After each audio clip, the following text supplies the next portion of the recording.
Alors, bonsoir, cher directeur d'entreprise. Cher Ebio, bonsoir.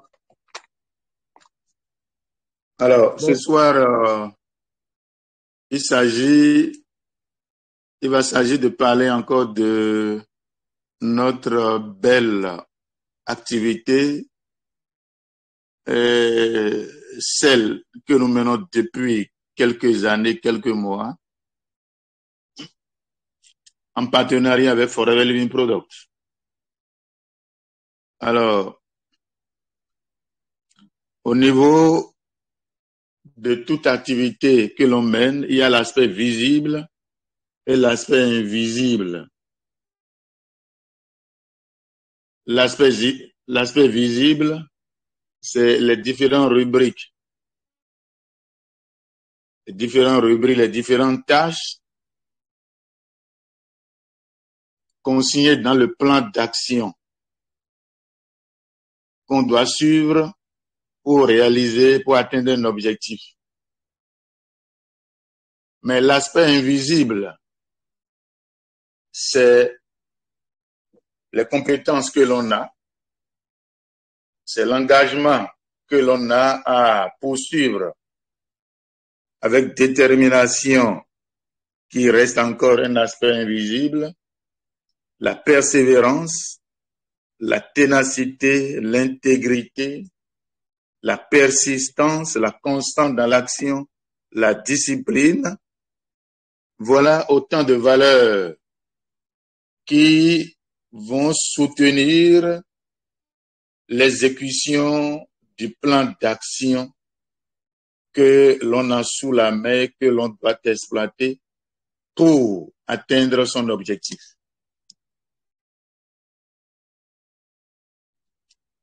Alors, c'est des valeurs qui sont intérieures à soi, que l'on ne voit pas des yeux, des valeurs que l'on doit cultiver personnellement et s'en saisir comme outils capitaux, parce que ces valeurs donnent puissance aux actions et donnent puissance et communiquent plutôt une puissance aux résultats. Alors, ce soir donc, nous parlerons de la puissance de la ténacité et de la persévérance pour un business à succès. Mais qu'est-ce que c'est que la ténacité? Qu'est-ce que c'est que la persévérance? Nous allons voir tout ceci dans les détails.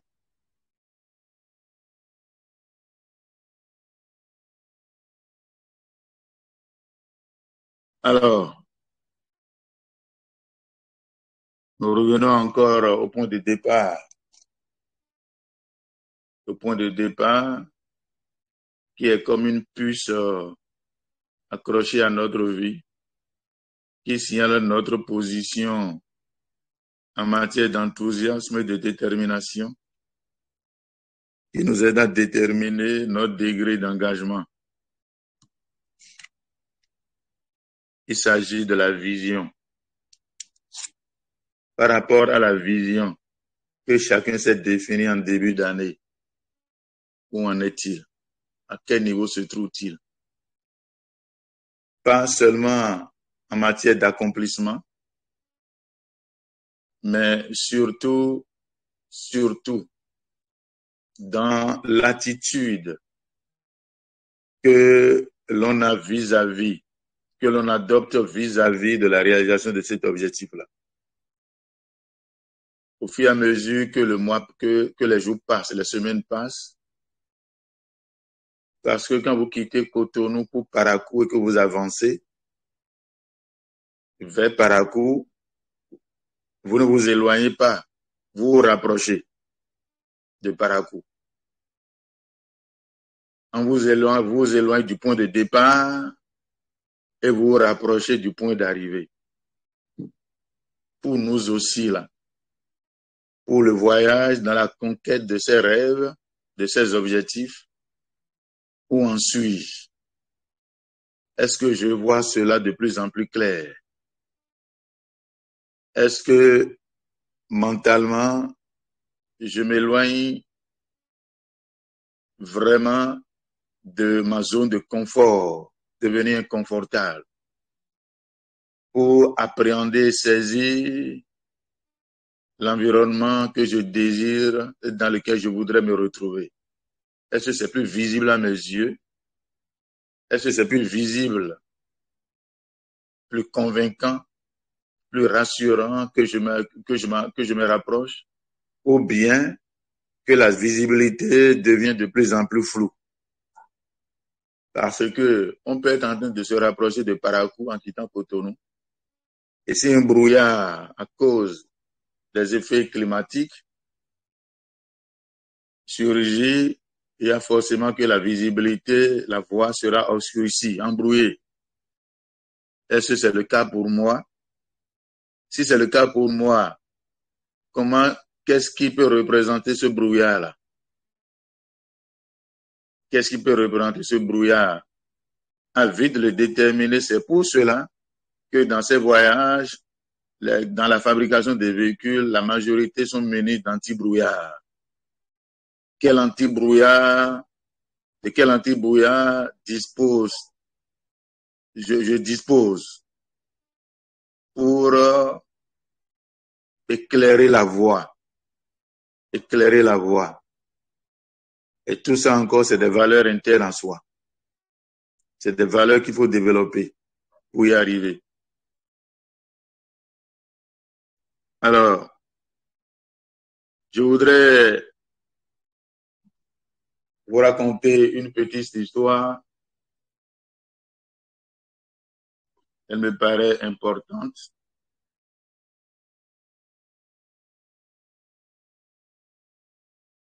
Pendant la Deuxième Guerre mondiale, 1940-1945, il y avait 2 usines de fabrication d'armes du côté des Alliés. Et ces 2 grosses industries appartenaient à Sorel. Sorel, qui lui-même est de la famille Simart.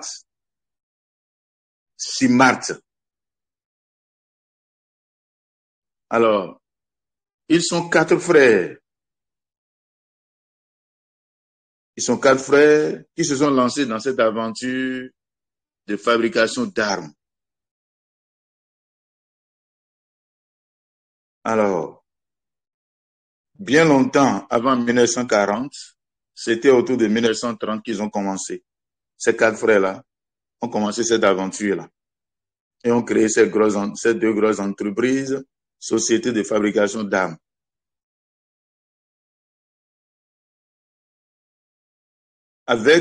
Grâce à leur ingéniosité, à leur ténacité, à leur persévérance, à ce désir ardent qu'ils avaient de marquer leur temps en travaillant à s'imposer et à devenir la première industrie de fabrication d'armes en Europe. Ils sont arrivés à fabriquer des canons qui ont permis aux Alliés, à l'Angleterre, à la France et aux États-Unis de remporter la victoire sur les Allemands. À tel point que le premier ministre Winston Churchill disait: nous n'aurions pas pu gagner la guerre sans leurs canons. Nous n'aurions pas pu gagner la guerre sans leurs canons. Alors, la guerre est passée. Un jour, un journaliste va interviewé le propriétaire de l'industrie, qui fait partie, donc, l'un des 4 frères, et lui demander quel a été le secret de leur succès et qui a permis donc aux Alliés de remporter la victoire. Et avec son verbe coutumier et son frère parler légendaire, il répondit: moi, quand je vais à la pêche, je ne pêche pas tant qu'il y a du poisson. Moi, quand je vais à la pêche, je ne pêche pas tant qu'il y a du poisson. Vous comprenez bien? C'est absurde, hein?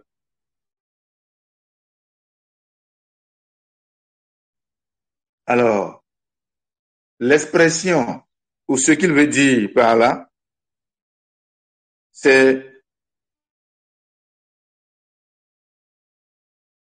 quand je vais à la pêche, je pêche tant qu'il y a de l'eau. Je ne sais pas si vous percevez le sens de sa phrase. Quand je vais à la pêche, je ne pêche pas tant qu'il y a du poisson. Quand je vais à la pêche, je pêche tant qu'il y a de l'eau. L'eau ici, dans le cas d'espèces, symbolise la population d'hommes que nous avons autour de nous. Symbolise le marché chaud et le marché froid qui jonchent notre environnement. Et tant qu'il y a des hommes, et tant qu'il y a des hommes qui vont et viennent, je ne dois pas cesser de pêcher, de prospérer. Et si on me disait que dans l'environnement où je suis là, il n'y a que de bonnes personnes et que tout le monde rue vers pour ce propriétaire, c'est trop facile. Mais il faut aller pêcher là où il faut aller jeter le filet, là à l'endroit qui rebute les pêcheurs les plus professionnels. C'est-à-dire que rester dans cet environnement, si c'est un désert, jusqu'à faire fleurir un jardin. Rester dans cet environnement jusqu'à ce que la crise économique qui fait fuir tout le monde se transforme en une opportunité financière, économique. Rester à travailler dans cet environnement jusqu'à ce que les 400 PC que nous faisons, qui est une opportunité, deviennent 2000 CC, 5000 CC. Et là, les choses deviennent faciles. Chers amis, c'est en période de paix, que les consciences s'endorment. Mais en période de guerre, que les consciences se réveillent et chacun cherche à donner le meilleur de lui-même pour remporter la victoire. Mais comment peut-on y arriver à faire cela si on ne fait pas appel à la détermination, si on ne fait pas appel à la persévérance et à la ténacité, si on ne fait pas appel à l'engagement, à l'esprit de résilience, si on ne fait pas appel à la rage de gagner, ou je dirais la haine de gagner, ne fait pas appel à ça. C'est cela en fait l'élément le plus... Mais par rapport, pourquoi doit-on le faire? Pourquoi doit-on le faire? Parce que nous avons un objectif qui nous presse. Un objectif qui nous presse parce que les besoins sont là, aujourd'hui et demain. Et si on ne fait rien, ces besoins ne disparaîtront pas, mais vont s'amonceler. Partir d'une petite monticule et grossir jusqu'à avoir la taille d'une colline et plus tard la taille de l'Himalaya. La taille de l'Himalaya. Et nous l'avons écouté plus d'une fois dans une dernière vidéo où le jeune homme disait, c'est quand les choses sont dures que les durs avancent. Quand les choses sont dures, que les durs avancent. Une autre information capitale, chers amis, une autre information capitale, donc, pour cultiver, pour développer ces valeurs, c'est face aux obstacles, face aux difficultés. Mais laissez-moi vous dire que le plus gros obstacle, c'est encore celui qui rêve de grandes choses. C'est encore celui qui désire réaliser ce grand rêve. C'est encore en lui que se trouve le grand obstacle qui l'empêche de... Parce que les obstacles en réalité n'existent pas. Et s'ils existent, c'est des amis secourables, comme le dira Ogmandino, par rapport auxquels nous allons affûter nos habiletés pour pouvoir devenir professionnels et avoir la facilité, la simplicité ou la dextérité pour agir et atteindre nos objectifs. Donc, c'est extrêmement important et délicat. Autre chose que je voudrais bien partager avec vous, chers amis, la valeur de la volonté. La place de la volonté, je veux dire, dans notre engagement à réaliser telle chose. Vous comprenez? Malheureusement, certains parmi nous continuent de prendre des résolutions. Certains continuent de prendre des résolutions. Vous comprenez? Et à ne pas en finir. Une résolution est une décision prise avec la volonté de s'y tenir. Très bien. Une résolution, c'est une décision prise avec la volonté de s'y tenir.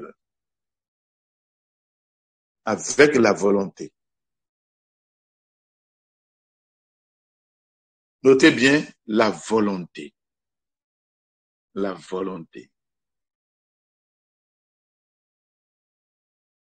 Mais pour peu de choses, qu'un vent léger souffle, que cette volonté bascule.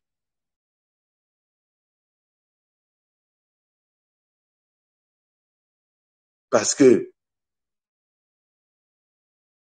développer une volonté, chers amis, passe par une autodiscipline dans l'action. Et tous ceux qui ne l'auraient pas fait et qui seront en train de prendre des résolutions qui assujettit à une volonté non cultivée, non développée, les experts nous disent que cette volonté ne vaut que 5%, n'occupe 5% du succès que l'on désire.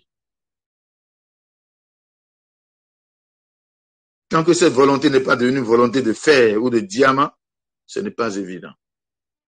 Elle est comme le roseau balayé par tous les vents. Alors, de quoi donc dépendent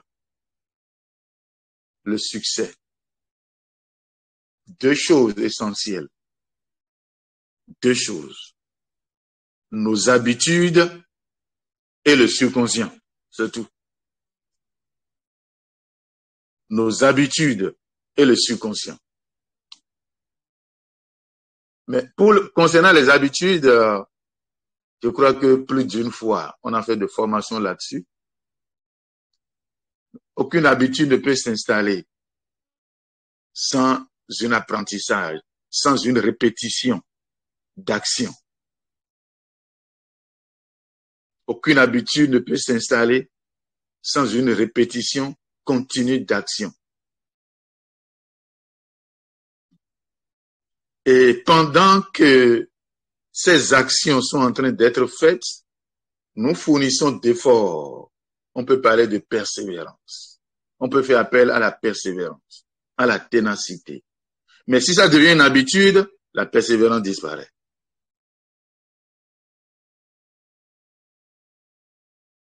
Moi, je vous dis, depuis 10 ans, je fais des exercices physiques tous les matins, par jour.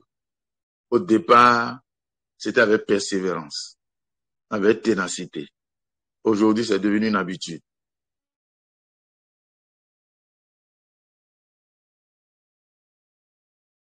C'est devenu une habitude. Quand on était petit, on nous forçait à aller brosser les dents. Vous comprenez bien? Et quand le regard qui surveille est un peu distrait, allez, on feinte de le faire. On feinte de le faire. Les enfants n'ont pas envie de se brosser. Se brossent pas, ils commencent par manger. Alors parfois ils pleurent jusqu'à ce que cela devienne une habitude pour se laver pareillement et la persévérance disparaît, ça devient, donc ça s'installe, l'habitude. Et une habitude ne peut pas devenir une habitude tant que le subconscient n'ait enregistré les actions répétées. Les deux vont de pair. Et c'est de ces habitudes positives ou négatives que le caractère naît. Le caractère. Il a un bon caractère, il a un mauvais caractère. Et c'est donc de ce caractère-là que l'attitude transparaît. Et l'attitude peut nous élever vers les hauteurs du succès ou nous enfoncer dans un gouffre de regret.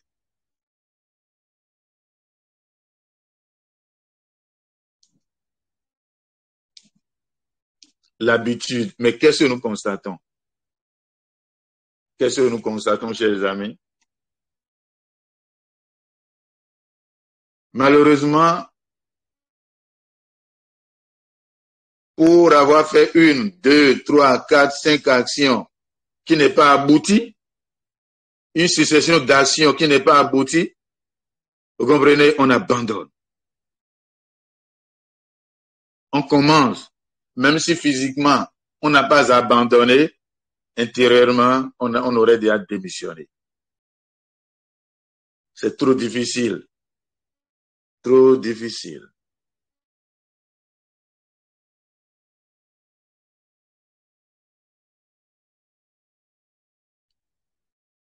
Sept ans dans le marketing de réseau pour accéder à la liberté financière. Que 10 ans, 15 ans d'études et parfois plus pour gagner moins de 100 000, moins de 200 000, moins de 300 000 francs par mois.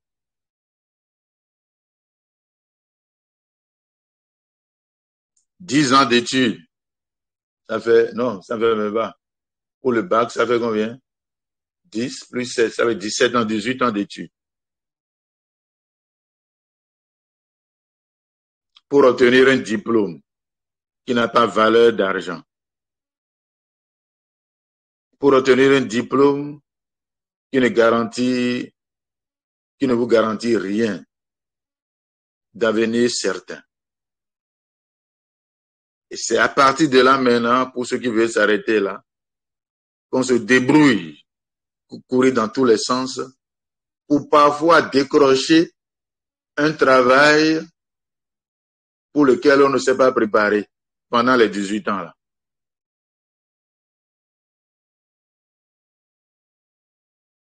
Échouer à gagner, échouer à un poste, on vous paie peut-être 100 000 francs par mois. 200 000 francs par mois.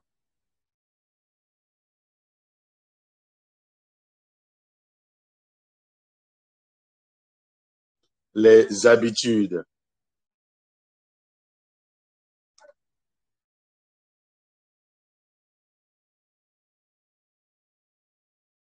Nous l'avons dit plus d'une fois.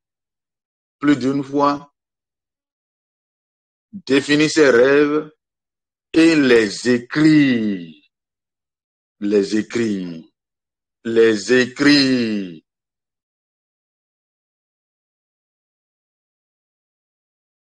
c'est tellement important de pouvoir écrire ses rêves.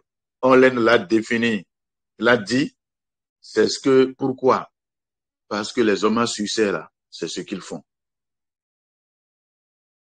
Il faut tricher pour réussir, il faut tricher ceux qui ont réussi pour réussir.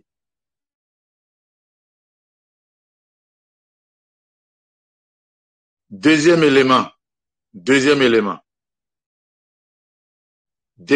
une liste de raisons pour lesquelles il est important pour moi de respecter mon engagement pour atteindre cet objectif. Définir un certain nombre de raisons, vous comprenez bien, pour lesquelles il est important pour moi de respecter mon engagement pour l'atteinte de cette vision-là. Les écrire, c'est un exercice important. Sinon, pendant votre voyage, notre voyage de Cotonou vers Parakou, de Boyikon vers Parakou, du Niger, de Niamey vers Cotonou, etc., il y aura un brouillard épaisse qui va apparaître et obscurcir la visibilité. N'étant pas doté d'anti-brouillard, vous comprenez bien que nous irons dans le décor. Et voilà les anti-brouillards là. Les anti-brouillards là, c'est ça. Dire les raisons, parce que la motivation de départ finira toujours par disparaître. Et ce sont ces raisons-là qui doivent nous faire revenir à l'ordre pour tenir ferme, non négociable, jusqu'à réaliser ça. Il y a des choses qu'on ne négocie pas. Tout ce qui est lié à notre vie, là, ça ne se négocie pas. Tout ce qui est lié à notre vie pour son épanouissement ne se négocie pas avec soi-même. Ça ne se négocie pas. Donc, ce travail-là doit être fait, chers amis, faisons-le.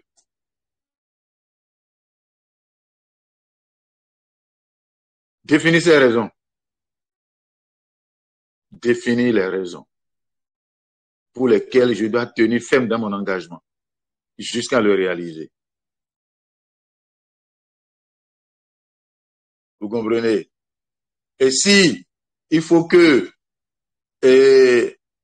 je change de cercle d'amis, de cercle d'association, chers amis, il ne faut pas hésiter à le faire.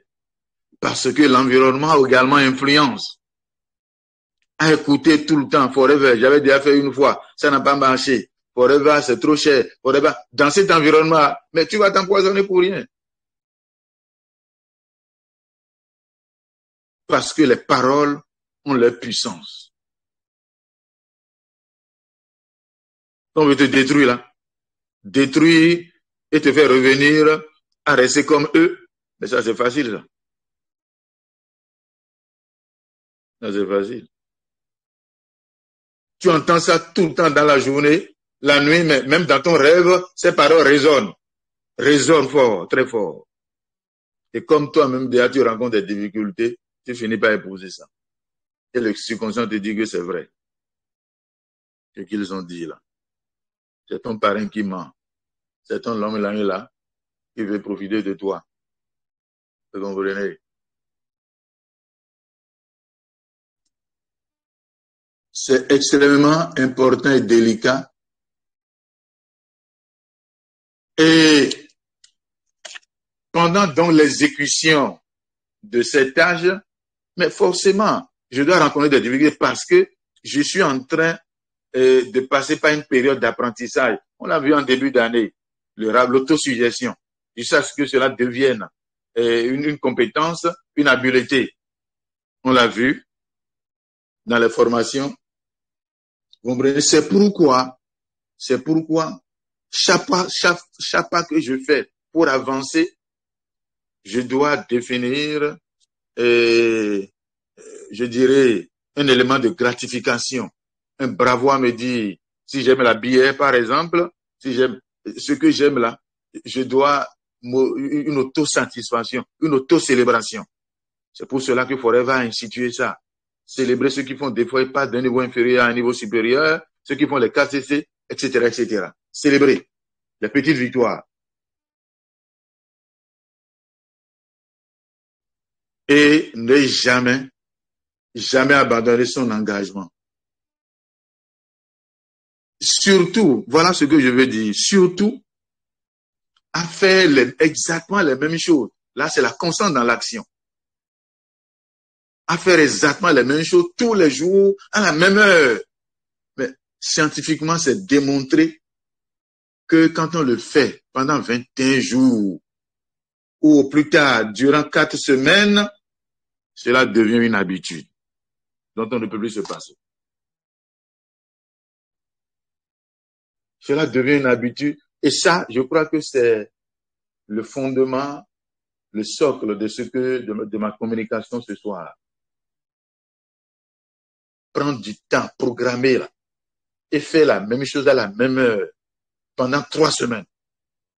Si c'est 5 prospections, 10 prospections par jour, je le fais tous les jours à la même heure pendant 3 semaines, pendant 1 mois, 4 semaines. Ça devient une habitude. Et c'est là où ça devient, la prospection devient, comment le dire, un système à turbo, voyez-vous, qui absorbe sous forme d'osmose les prospects que je rencontre et les fait passer par le filtre du recrutement et en fait des partenaires. Devient turbo.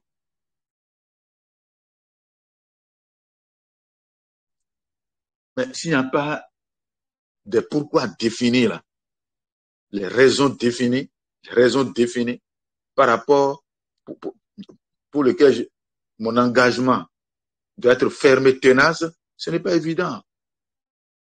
Ce n'est pas évident. C'est vrai ce que je nous dis.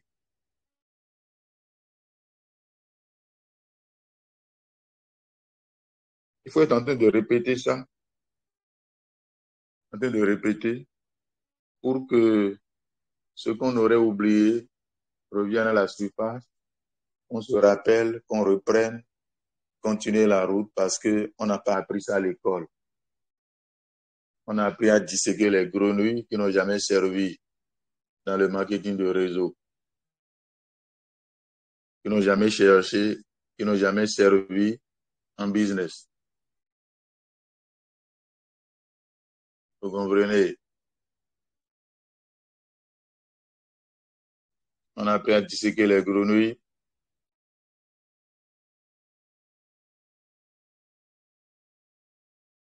qui ne nous servent à rien aujourd'hui. Donc, ouais, que j'ai laissé dans le sujet, formation que j'ai faite il y a quelques, voilà, je n'en parle plus pratiquement. Mais comment peut-on rester constant dans l'action sans l'autodiscipline? Sans la discipline. C'est pas possible. Et c'est là où je voudrais ouvrir, aller un peu loin dans la communication avancée. Forever, c'est une université libre, bien sûr, mais on ne devient pas partenaire pour se faire former. On ne devient pas partenaire Forever pour se faire former en développement personnel. Vous comprenez? Une formation en développement personnel non appliquée, c'est comme un pasteur, comme annoncer l'évangile aux sourds. Ils ne comprendront rien dedans. Donc, regardez bien, pour rappeler à tous les anciens, c'est animateur radio, à tous les nouveaux plutôt, c'est animateur radio, animateur, c'est-à-dire le plan de rémunération de Forever, le plan de qualification de Forever. Comprenez? A animateur adjoint, A animateur, manager adjoint, manager plus. Aigle, les formations en développement personnel. Comprenez bien, les formations en développement personnel. FDP. Forever to Drive, Chairman Bonus. Voilà les voyages, le rallye global, le rallye mondial, le GLT, le GLT. Il y a le plan d'action qui est là, le plan d'action pour y arriver, prospecter, suivi, et recrutement, etc., etc. Le plan d'action qui est là, mais ce qui motive le plan d'action, c'est ce que vous avez dans le cercle. Et tout ceci, c'est interne à l'homme. Vous allez bien voir la persévérance, la ténacité, la discipline, la disponibilité, le courage, l'engagement, la résilience.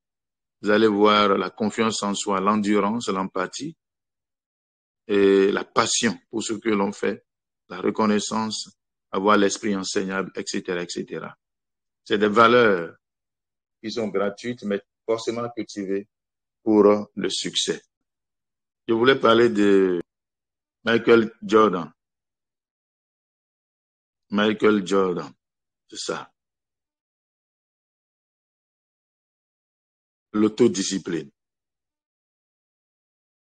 Il se rend au terrain à la même heure, chaque jour, qu'il pleut ou qu'il neige. Il a été renvoyé avant d'intégrer définitivement son équipe. Il a été déjà refoulé plusieurs fois par plusieurs autres équipes depuis le lycée. Et c'est ça son ambition d'exceller dans le basketball, qu'il va persévérer jusqu'à intégrer une équipe où pendant des années qui sont des moments d'apprentissage pour lui, il a été menacé de renvoi. Pourquoi?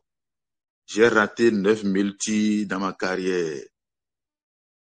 J'ai perdu presque 300 matchs. 26 fois, on m'a fait confiance pour prendre le tir. Pour prendre le tir de la victoire et j'ai raté. J'ai échoué encore et encore et encore dans ma vie. Et c'est pourquoi j'ai réussi. Ce n'est pas l'échec, mais à travers ces échecs, ces difficultés, il a fini par acquérir la compétence. Il a fini par devenir professionnel là-dedans. Parfois, vous échouez, vous rentrez chez vous les deux mains sur la tête. Vous pleurez parfois. Vous pleurez. Vous comprenez? Vous vous mettez à genoux pour prier, demander le secours de Dieu. Demandez pourquoi c'est comme ça. Seigneur, pourquoi ça ne va pas? Mais celui qui met sa confiance en Dieu n'est jamais déçu. Et qui travaille, celui qui met sa confiance en Dieu et qui est tout le temps dans le feu de l'action. Chers amis, on dit que l'athlète finit par perdre sa vigueur. Mais celui qui met sa confiance en Dieu va de victoire en victoire. C'est ça. Il va de victoire en victoire. Mais pas en restant les bras croisés. Pas du tout. Je vous donne l'exemple. Jamais en restant les bras croisés. Lorsque les Amalécites ont déclaré la guerre au peuple d'Israël, aux Israélites, oui, les Amalécites, c'est des guerriers, c'est des professionnels en manipulation d'âmes. Le peuple, les anciens ont pris peur et se sont rendus au Seigneur en criant au secours. Et le Seigneur leur a dit, ce combat n'est pas le vôtre, c'est le mien. Le lendemain, positionnez-vous sur le terrain de combat. Portez vos armes, vos habits de guerre et positionnez-vous. Je combattrai pour vous. Mais lorsqu'ils ont fini, ils ne sont pas restés couchés, ils ne sont pas restés assis espérant, non. Ils se sont rendus sur le terrain, les deux pieds dans la rue, en position de combat. Et quand les Amalécites sont venus, Et c'est comme ça, c'est à partir de cet instant-là que Dieu va agir, où les Amalécites se sont retournés contre eux-mêmes et ont commencé par s'autodétruire. Le combat. Donc, juste un exemple pour dire que il n'y a que l'action. Dieu est parole et action. Dieu, il est parole et action. Tout ce qu'on a résolu de faire, c'est le plan d'action. Passons à l'action. Tous les jours, la constante dans l'action. J'ai dit, répéter les mêmes choses de façon constante à la même heure. Vous avez fait l'expérience de Pavlov, l'expérience du chien de Pavlov là. Il semble que c'est en troisième, non? Ou en première. Ou le chien qui est nourri à la même heure, en sonnant la cloche. Le jour où on ne lui apporte pas à manger et que l'heure sonne la cloche, il commence par saliver.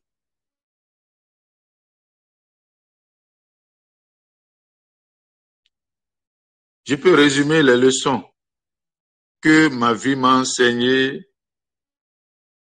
en quelques mots. Ça, c'est Winston Churchill. Vous savez, lorsque celui qui a remporté la guerre, je dirais remporté, il a été une élite, premier ministre britannique, un véritable stratège, et qui a permis, avec sa stratégie, aux Alliés de remporter la guerre sur les Allemands. Dans sa vieillesse, une université en Angleterre, certainement à Londres, l'aurait appelé pour qu'il vienne faire un discours, parler de sa vie aux étudiants, aux jeunes étudiants.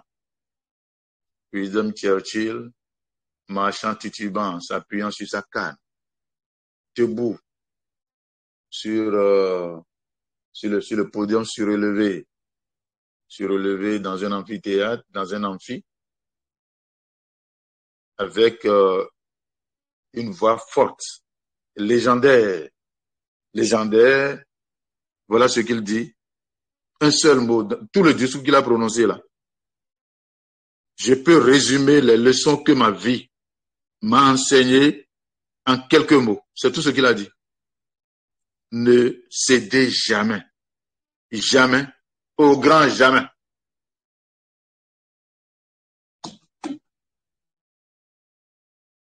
Je voudrais nous dire que notre vision, si elle est vraiment là, c'est une guerre qu'on s'est déclarée. On a déclaré une guerre à notre zone de confort dans lequel on est encore, qui nous tire vers lui parce que nous sommes devenus familiers à cet environnement-là et ne veut pas nous lâcher. Sa force sera-t-elle plus grande que cette vision qu'on a définie qui nous tire vers le sommet? À chacun de décider, à chacun de prendre une décision.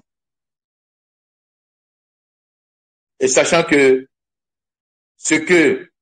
l'environnement que nous avons créé dans lequel nous sommes n'est que la résultante des pensées, des actions qu'on a posées il y a 5 ans en arrière, 10 ans en arrière, 3 ans en arrière, et qui nous a conduit à ce résultat.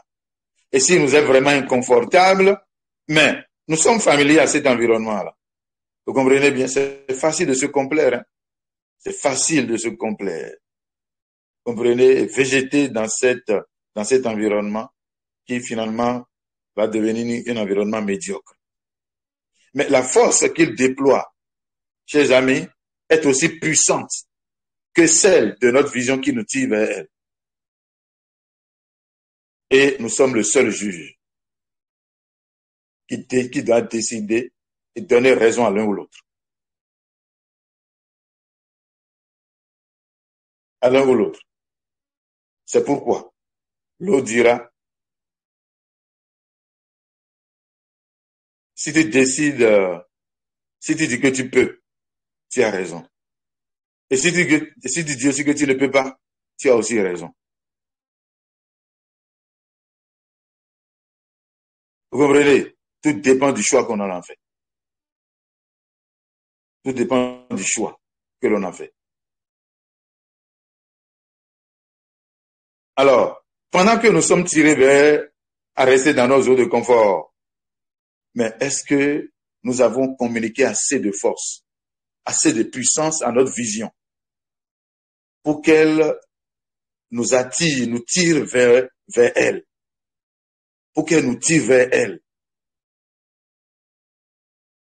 Mais pendant qu'on est en train d'avancer, qu'on est une ascension, et si nous lâchons brutalement, il faut voir tout l'accident.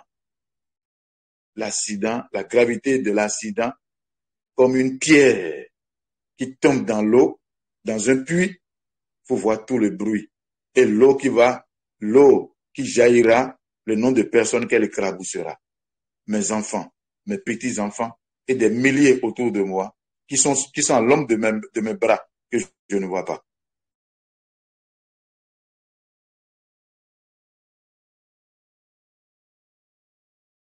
Que ma lâcheté va éclabousser.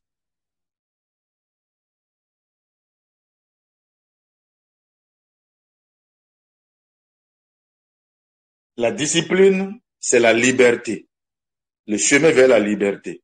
Ouais, vous allez faire ces remarques, hein, où vous allez bien vous rappeler. Lorsqu'on était petit, là, petit,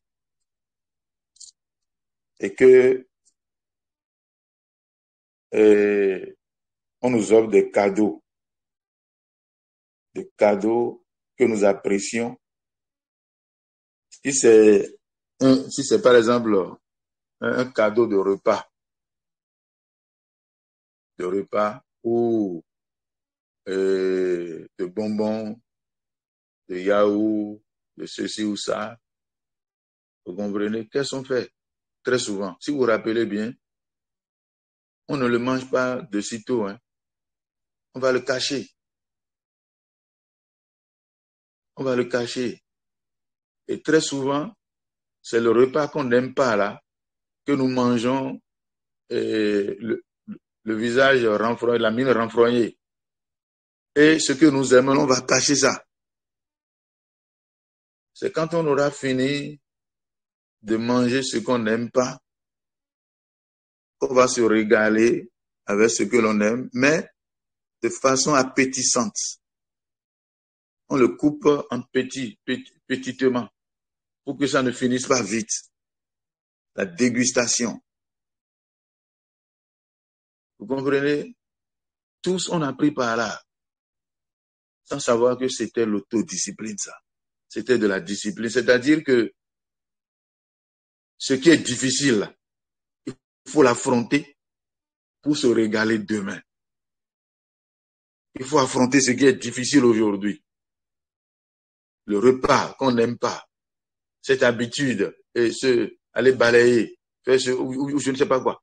Il y a beaucoup de choses qu'on a vécues dans l'enfance et qu'on peut ramener dans le présent et en faire une autre lecture et tirer avantage de cela pour avancer. Vous dites que l'autodiscipline, il est d'abord inné en l'homme. Inné en l'homme. Et les enfants continuent de faire ça jusqu'à aujourd'hui. Ce qu'ils aiment là, vous leur donnez, ils vont cacher ça là. Ils ne mangent pas. Gardez dans le frigidaire, ça peut être 2 jours, 3 jours. C'est quand ils veulent aller à l'école ou à une occasion là, qu'ils sortent ça pour manger. Et ce qui est pour tout le monde là, voilà, voilà. On mange sans grand intérêt.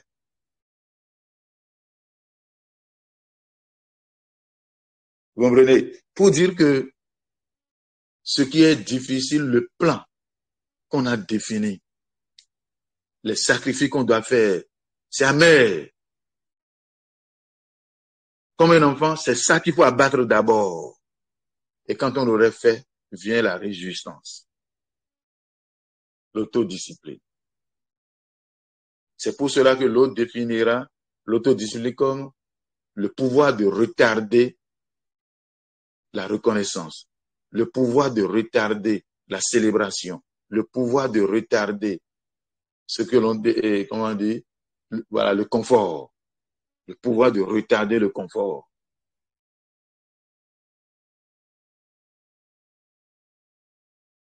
ne peut pas avancer sans revenir dans notre environnement avec Rex pour sa vision. Faites la capture d'écran, jeune partenaire Forever. Faites la capture d'écran. C'est cela qui nous guide à Forever et le mettre en statut. Créer un environnement propice pour que chacun puisse se révéler et devenir ce dont il a toujours rêvé. Est-ce que ce n'est pas beau ça? L'intégrité, c'est-à-dire la dignité, l'empathie et la joie seront nos guides. Voilà les valeurs sur lesquelles Forever s'est fondé. Pas sur la tricherie,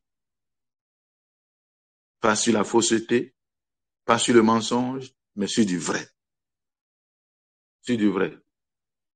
Sur ce pouvoir ou cette attitude d'aller au secours de l'autre. Et la joie seront nos guides. Nous serons passionnés par notre entreprise et nos produits. Nous rechercherons la connaissance et l'équilibre. Mais qui dit mieux? La passion qui allume le désir d'atteindre son objectif. Et nous l'avons vu ici, pour faire grandir l'enthousiasme, il faut aussi la confiance en l'entreprise et la confiance au produit. Est-ce que je suis passionné de Forever? Donc, chacun n'a qu'à répondre à ça. Elle écrit quoi? Et je suis passionné de Forever, de ses produits. Est-ce que je suis arrivé à adopter Forever comme mon entreprise, ma société dont je suis copropriétaire?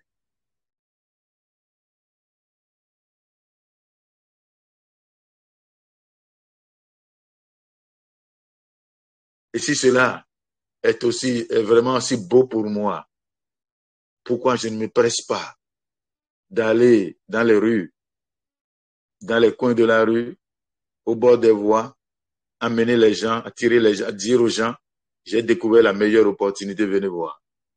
Une entreprise qui transforme des vies, venez la voir. Une entreprise qui sème la joie, le bonheur dans les cœurs et qui permet à ceux qui sont dans la misère d'accéder à la liberté financière, à ceux qui sont malades de recouvrer leur santé, aux hésitants d'avoir confiance en eux, aux introvertis de devenir des harangueurs de foule, aux rescapés de la vie de devenir des timoniers de leur destin.